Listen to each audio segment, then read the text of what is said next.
Shri PR Sivasankar ഇപ്പോൾ CPM അതിന്റെ പരാജയം എന്തുകൊണ്ട് സംഭവിക്കുന്നു എന്ന് വിലയിരുത്തുന്നു.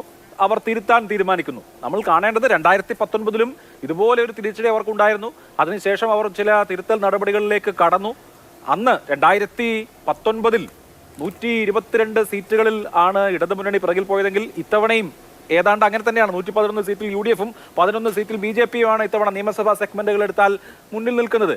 കഴിഞ്ഞ തവണ 120-ലധികം സീറ്റുകളിൽ പിന്നോട്ട് പോയതിനു ശേഷം 2 കൊല്ലം നടന്ന നിയമസഭാ തെരഞ്ഞെടുപ്പിൽ അവർ 99 സീറ്റ് വിജയിച്ചു. എന്തിന് അതേ വർഷം നടന്ന ഉപതെരഞ്ഞെടുപ്പുകളിൽ കോന്നിയും വട്ടിയൂർക്കാവും അവർ തിരിച്ചെടുത്തു. പാലാ പോലും വിജയിച്ചു. പഞ്ചായത്ത് തെരഞ്ഞെടുപ്പ് വിജയിച്ചു. അപ്പോൾ ഒരു പാർട്ടിയെ സംബന്ധിച്ച് ഒരു തോൽവി എന്ന് പറയുന്നത് ശാശ്വതമാണ്. ഇപ്പോൾ കുറഞ്ഞ വോട്ട് ഇനി കൂടില്ല, അങ്ങനെയൊന്നും പറയാൻ പറ്റില്ല. അപ്പോൾ കഴിഞ്ഞ തവണത്തെ 2019 തോറ്റു, അതിനുശേഷം ചില നടപടികൾ എടുത്തു, പിന്നെ വിജയിച്ചു. അതിൻ്റെ ഒരു റെപ്പറ്റീഷനാണ് CPM ആഗ്രഹിക്കുകയോ ആലോചിക്കുകയോ ചെയ്യുന്നത്. അഭിലാഷ് പറഞ്ഞത് വളരെ ശരിയാണ്. ഒരു രാഷ്ട്രീയ പാർട്ടിക്കും തോൽവി ശാശ്വതമല്ല.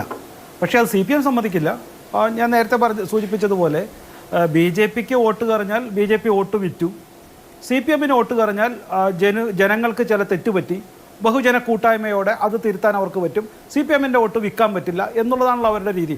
നിങ്ങളതിനെ പിന്തുണയ്ക്കുകയും ചെയ്യും. പിന്നെ ബഹുജന കൂട്ടായ്മ നടത്തിക്കൊണ്ട് ജനങ്ങളെ അല്ലെങ്കിൽ ജനങ്ങളുടെ ഇത് സ്വഭാവം മാറ്റാമെന്നുള്ളത് തലവേദനയ്ക്ക് കാലിൻ്റെ മുട്ടിൽ കൊണ്ടുപോയി മരുന്ന് വെക്കുന്ന പോലെയാണ്. ഇവരുടെ രീതി മാറ്റാണ്ട് നടക്കില്ല. ഞാനിതിന് ബാക്കി കാര്യത്തിന് കിടക്കുമ്പോൾ 2 തെറ്റുകൾ ശ്രീ അനിൽകുമാർ നിരന്തരം പറയുന്നതാണ്. അത് ഞാൻ തിരുത്താൻ ആഗ്രഹിക്കുന്നു. ഒന്ന്, ഇവർ ഈ CPM എന്തുകൊണ്ടാണ് സംസ്ഥാന നിയമസഭയിൽ ജയിക്കുന്നത് എന്നുള്ളത് അവർ കൃത്യമായി ചില മതന്യൂനപക്ഷ സംഘടനകളുടെ, ഭീകരവാദ സംഘടനകളുടെ പിന്തുണ സംസ്ഥാനത്ത് കോൺഗ്രസിനേക്കാൾ നന്നായി CPM ഉപയോഗിച്ചതുകൊണ്ടാണ്. ഇപ്പോൾ അവർ പറഞ്ഞല്ലോ SDP അടക്കമുള്ള മതന്യൂനപക്ഷ സംഘടനകളെ മാറ്റി നിർത്തണം. ഞാൻ 84 വെച്ച് ഇത് പറഞ്ഞതാണ്. നോക്കൂ, പത്തനംതിട്ടയിലും അതുപോലെ തന്നെ കോട്ടങ്ങളിലും ഇവർ SDP-യുടെ പിന്തുണ കൊണ്ടാണ് മത്സരിക്കുന്നത്. ബാക്കി ഒരുപാട് സ്ഥലമുണ്ട്, ഞാൻ ആ തെറ്റിലേക്കും പറയുന്നില്ല. അപ്പോൾ ഇവർ SDP-യുടെ പിന്തുണ കൊണ്ട് പഞ്ചായത്തുകളിൽ മത്സരിക്കുന്നുണ്ട്. സംസ്ഥാന തിരഞ്ഞെടുപ്പിൽ പല അസംബ്ലിയും വിജയിച്ചു തന്നിട്ടുണ്ട്. അന്ന് ഇത്തരത്തിലുള്ള മത തീവ്രവാദ സംഘടനകളുടെ പിന്തുണ CPM-നായിരുന്നു, LDF-നായിരുന്നു.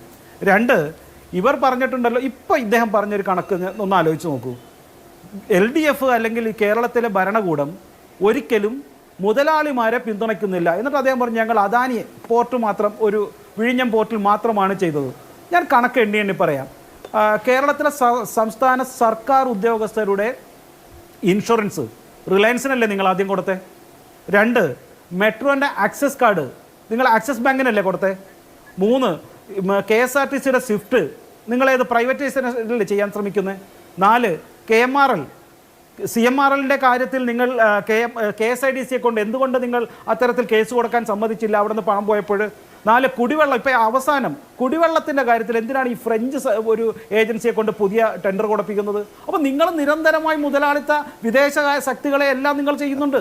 നിങ്ങളത് പറയുന്നില്ല. ചിലപ്പോൾ അനിൽ അറിഞ്ഞിട്ടുണ്ടാവില്ലായിരിക്കാം. പക്ഷേ ജനങ്ങൾക്കിതറിയാം. നിങ്ങൾ മുതലാളിത്തത്തിനെതിരെ ശക്തമായി പറയുന്നു എന്നുള്ളതല്ലാതെ ചെയ്യുന്നതെല്ലാം വേറെ പലതുമാണ്. ധാരാളം ഉദാഹരണങ്ങൾ വേറെയുണ്ട്. അപ്പോൾ ഈ ബഹുജന കൂട്ടായ്മയും നിങ്ങളുടെ ഈ കാര്യങ്ങളും. പിന്നെ അദ്ദേഹം പിന്നൊരു തെറ്റും കൂടെ പറഞ്ഞു. ഡൽഹിയിൽ നിന്ന് ഗവർണർ വന്ന് പറഞ്ഞു കഴിഞ്ഞാൽ ഈ സംസ്ഥാനത്തെ ക്രൈസ്തവരെല്ലാം മുഴുവൻ വോട്ട് അങ്ങോട്ട് ചെയ്യും എന്ന് അനിലിനോട് ആരാ പറഞ്ഞത്? നിങ്ങൾ ഇത്തരത്തിലൊരു ഗവർണർ വന്ന് പറഞ്ഞാൽ ക്രിസ്ത്യാനികൾ മുഴുവൻ വോട്ട് ചെയ്യുന്നു നിങ്ങളോട് ആരാ പറഞ്ഞത്? നിങ്ങൾ മണിപ്പൂർ വിഷയമെല്ലാം നിങ്ങൾ മാത്രമല്ല കേട്ടോ, മാധ്യമങ്ങളും നിരന്തരം പറഞ്ഞില്ലേ? ഇപ്പം എന്താ മിണ്ടാത്തേ? മുഴുവൻ എന്നിട്ട് മണിപ്പൂർ വിഷയം പറഞ്ഞിട്ടും BJP-ക്ക് ക്രിസ്ത്യൻ വോട്ടുകൾ കിട്ടിയെന്ന് നിങ്ങൾ തന്നെ സംശയിക്കുന്നു. സുരേഷ് ഗോപിക്ക് ചില മാജിക്കുകൾ കാണിച്ചു. ഒരു മാജിക്കുമല്ല. ഞങ്ങളുടെ കൃത്യമായ പ്രവർത്തനത്തിൻ്റെ ഫലമായി BJP-ക്ക് അത് തൃശ്ശൂർ മാത്രമല്ല ആലപ്പുഴയിലും ആറ്റിങ്ങലിലും അതുപോലെ തന്നെ തിരുവനന്തപുരത്തും അടക്കം പലയിടത്തും 1 ലക്ഷത്തിൽ ചില വോട്ട് കൂടിയിട്ടുണ്ടല്ലോ. നിങ്ങളെന്തത് കണക്കാക്കാതെ? അത് ക്രിസ്ത്യാനികൾ വോട്ട് ചെയ്യാത്തതിട്ടാണോ? മുസ്ലിങ്ങൾ വോട്ട് ചെയ്യുന്നുണ്ട്. ചാവക്കാടെല്ലാം 50% പല മണ്ഡലത്തിലും ഞങ്ങൾക്ക് വോട്ട് കൂടിയത് മുസ്ലിം സമുദായം വരെ വോട്ട് ചെയ്തിട്ടാണ്. നിങ്ങൾ CIA സമരം എന്ന് പറഞ്ഞുകൊണ്ട്, അതുപോലെ തന്നെ പാലസ്തീൻ സമരങ്ങൾ എന്ന് പറഞ്ഞുകൊണ്ട് ജനങ്ങളുടെ മുന്നിൽ നടത്തിയ ആഭാസ സമരങ്ങളെ ന്യൂനപക്ഷ വിഭാഗത്തിൽപ്പെട്ട പ്രത്യേകിച്ച് മുസ്ലിങ്ങൾക്കും അത് കപട മതബോധമാണ് എന്ന് തീർച്ചയായും ബോധപ്പെട്ടു. അതുകൊണ്ടാണ് മുസ്ലിം സമുദായവും ഞങ്ങളുടെ കൂടെ നിന്നത്. SDP-യൊക്കെ വിജയിച്ച ഒരു ബൂത്തിൽ പോലും ഞങ്ങൾക്ക് ഒരു 17ഉം 40ഉം ഒക്കെ വോട്ട് കിട്ടിയ ബൂത്തുകൾ ഞങ്ങൾക്ക് കൃത്യമായിട്ട് മനസ്സിലായിട്ടുണ്ട് എവിടെയാണ് ഞങ്ങൾക്ക് വോട്ട് വന്നതെന്ന്. ഇതൊന്നും കാണിച്ചുകൊണ്ട് ജനങ്ങളെ പറ്റിക്കരുത്. നിങ്ങളുടെ കണക്ക് കൂട്ടലുകൾ തെറ്റാണ്, ഒരു സംശയവുമില്ല. ഈ പത്തനംതിട്ടയിലും അതുപോലെ തന്നെ ഒരൊറ്റ കാര്യം കൂടി പറയട്ടെ. ഈ മുഖ്യമന്ത്രി ശൈലി മാറ്റണം എന്നാണ് പറയുന്നത്. സത്യത്തിൽ ശൈലി മാറ്റേണ്ടത് സംസ്ഥാന സെക്രട്ടറിയും ഈ അനിലിനെ പോലെ ആളുകളുമാണ്. നിങ്ങൾ മുഖ്യ ശത്രുവിനെ അല്ലെങ്കിൽ BJP-യെ ഭയന്നുകൊണ്ട് BJP-യെ എതിർക്കാനെന്ന് വ്യാജേന നിങ്ങൾ കാണിക്കുന്ന ഈ കപട ന്യൂനപക്ഷ ഒരു പ്രേമമുണ്ടല്ലോ, അതിനെ നിങ്ങളുടെ പാർട്ടിയിലെ ആളുകൾ തന്നെ മനസ്സിലാക്കിയിരുന്നു. ദയവായിട്ട് ഈ SNDP ജനറൽ സെക്രട്ടറിയെയും SNDP-യെയും ശ്രീനാരായണ ഗുരുവിൻ്റെ ബോധങ്ങളും പഠനങ്ങളും അവരെ പഠിപ്പിക്കുവാൻ ശ്രീ MV ഗോവിന്ദൻ മാഷ് ദയവായിട്ട് മുന്നോട്ട് വരരുത്. അതെങ്കിലും SNDP-ക്ക് വിട്ടുകൊടുക്കണമെന്ന് ഞാൻ അഭ്യർത്ഥിക്കുകയാണ്. നിങ്ങൾ ഈ മറ്റുള്ളവരെ ചികിത്സിക്കാൻ നടക്കാണ്ട് സ്വയം ചികിത്സ നടപ്പിലാക്കുക, അതാണ് ആദ്യം വേണ്ടത്. ശരി.